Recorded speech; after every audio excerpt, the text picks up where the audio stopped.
জনপ্রিয় কথাসাহিত্যিক হুমায়ূন আহমেদের ৭৭তম জন্মবার্ষিকী আজ। নুহাশপল্লীতে তার পরিবারের স্বজন ও শুভানুধ্যায়ীরা নানান আয়োজনে লেখককে স্মরণ করলেন। হুমায়ূন আহমেদের স্বপ্নের ক্যান্সার হাসপাতাল ও জাদুঘর বিনির্মাণে ব্যর্থতার দায় নিলেন স্ত্রী মেহের আফরোজ শাওন। ক্যান্সার হাসপাতাল ও জাদুঘর বিনির্মাণে সচেষ্ট হয়েছেন বলে জানিয়েছেন খ্যাতিমান এই লেখকের স্ত্রী মেহের আফরোজ শাওন। সকালে লেখকের স্ত্রী মেহের আফরোজ শাওন, দুই পুত্র নিনিদ ও নিশাদ হুমায়ুনের উপস্থিতিতে কবর জিয়ারত করা হয়। এ সময় হুমায়ূন আহমেদের শুভানুধ্যায়ী ও ভক্তরা উপস্থিত ছিলেন। লেখকের আত্মার শান্তি কামনায় প্রার্থনা করা হয়।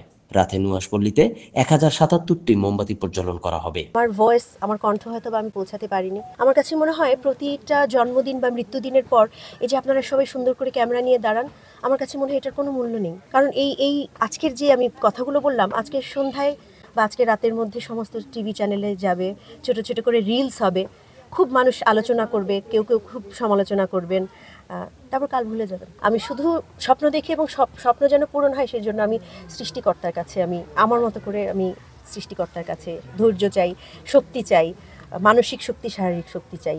এবং আমি খুবই সৌভাগ্যবান, আমার আশেপাশে যাদেরকে দেখতে পাচ্ছেন এরা সবাই হুমায়ূন আহমেদের একদম নুহাশপল্লীর শুরু, শহীদ স্মৃতি বিদ্যাপীঠের শুরু। আমি কিন্তু লেখক হুমায়ূন আহমেদের শুরুর কথা বলছি না।